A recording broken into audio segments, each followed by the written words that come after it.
Hello YouTube, Charlie Black 20 back again with my third battle for the military series during the Texas Revolution. The first major engagement of the Texas Revolution, the Battle of Concepcion. It happened on October 28th, 1835.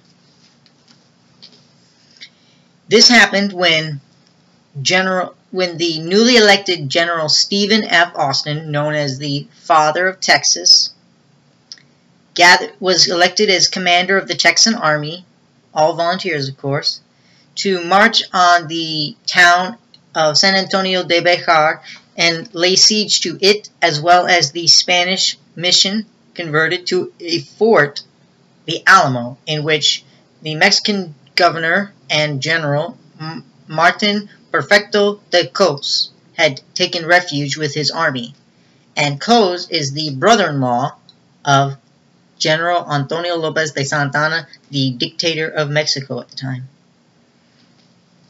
Now, Austin had gathered the Army of Texas, which numbered around, I forget exactly how many. Let's take a double look.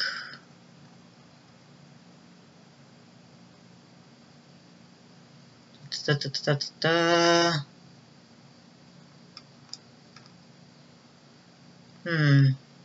am not seeing a number for the number in the full army, but I do know that it was several hundred strong at the very least, possibly 1,000 or more. I am not entirely sure, so please forgive me for that. And Stephen F. Austin, although he was well regarded by many Texans, he was not a military man in the strictest sense. Like, he had some ideas, obviously, from history, but he was not a military commander. So, he marched the Texas volunteers to San Antonio de Bejar very carefully, and he gave an order to James Bowie and James W. Fannin to take some men and lead a scouting party to find a defensible position for the army to make camp at over the next few days. And he did tell them that once they found a position like that, they were to return themselves and their soldiers back to the main army and bring them to the camp.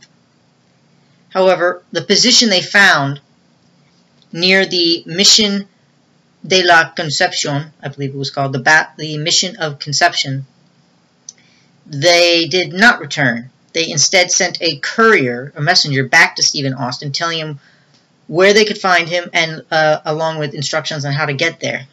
And it is said that when he got this message, he threatened to court-martial any officer who could not obey orders.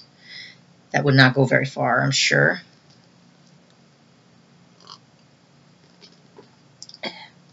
But Jim Bowie and Fannin had found a position that was a bend in the river. So think of a horseshoe like this, where they are covered on their flanks by the river, so they can't be hit on the sides like this.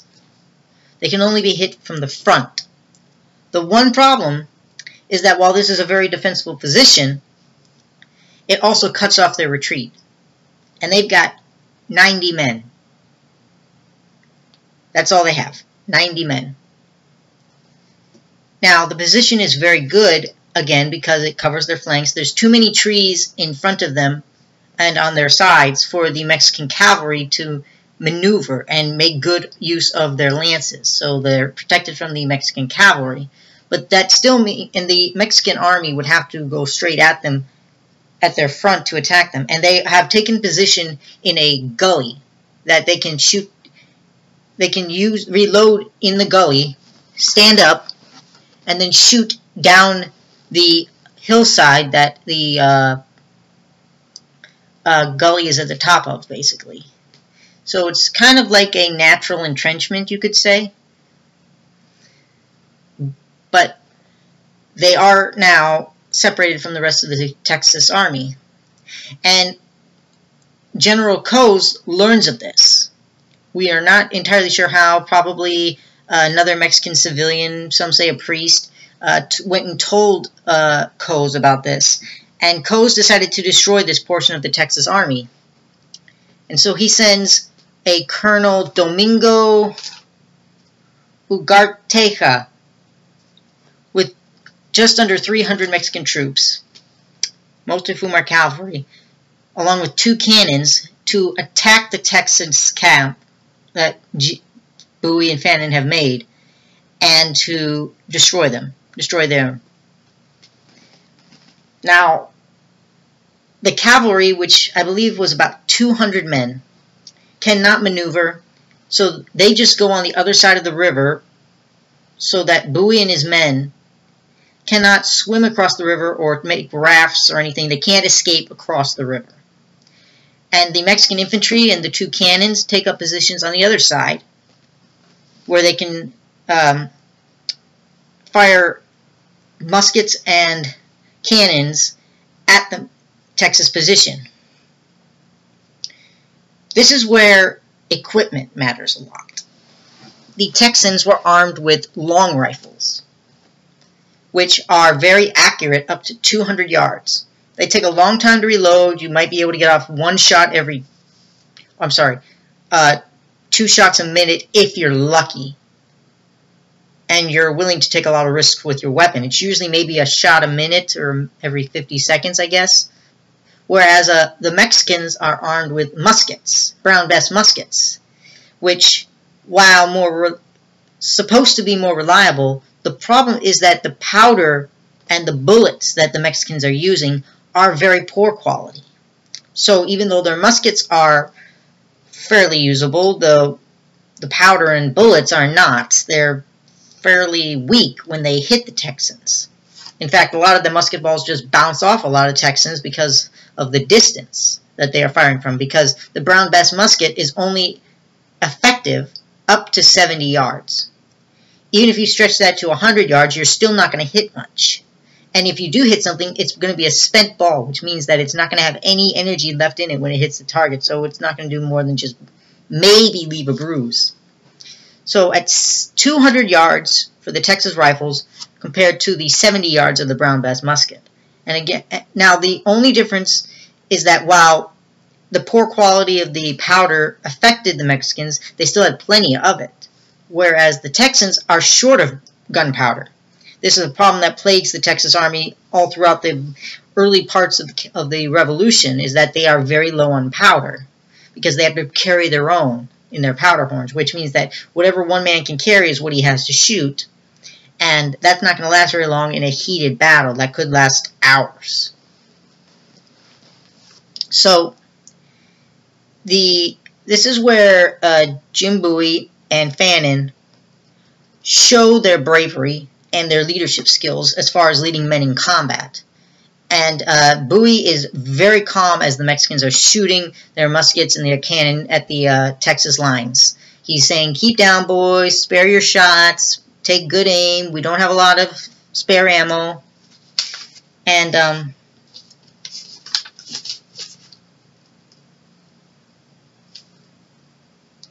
the Mexicans, when they are firing, because the Texans are not only uphill, but they're in the gully, it's hard to hit them at all. And they are actually hitting way over their heads in these trees that are covering the landscape of the gully. And these are pecan trees. And apparently when the pecans would fall after being hit by the canister and bullets, they would be, I guess, kind of, quote-unquote, cooked. And the Texans would take the pecans and start eating them because they were hungry. And so they were relatively safe from the shots coming their way. And the Mexican infantry, which I think was about 60 to 75 men, not very many, tried 3 bayonet charges against the Texas line, meaning they tried to charge up the hill into the gully, but they are repulsed each time by the Texas long rifles before they get anywhere close. And they do bring one of their cannons within 100 yards of the Texas line, which means that the Texas long rifles can reach them, and the Texans would take careful aim and start shooting down the gunners. So eventually, the Mexican soldiers start losing heart. They start losing their morale, and they start getting more and more scared and disheartened by the fact that nothing is working. And finally, even their cannon has stopped working. And when you can't get your cannon, well, not work, but to man it means you might get shot. That's not supposed to happen with cannoneers for the most part. You're supposed to be well back and safe from enemy muskets and rifles, but they're exposed. And so they start wavering, they start getting scared, they start getting ready to leave. And when Bowie sees this, he orders the Texans to charge. And that's exactly what they do. They charge towards this one cannon that the Mexicans are abandoning, and then the Mexicans just break. They skedaddle as fast as they can back to San Antonio de Bejar. And Bowie and his men, they turn the cannon on the Mexican soldiers and fire it after them, which causes one of the Mexican caissons to explode. A caisson is what carries a lot of the powder and ammunition for like artillery. And it explodes and causes a lot of chaos in the Mexican retreat. The cavalry does manage to protect the Mexican retreat while they head back to San Antonio de Bejar, having suffered a tremendous defeat, basically. The first major engagement lasts about 30 minutes. It's a Mexican defeat, there's no doubt. And for the Mexican force, they had about 14 KIA, up to possibly 76 KIA, meaning killed.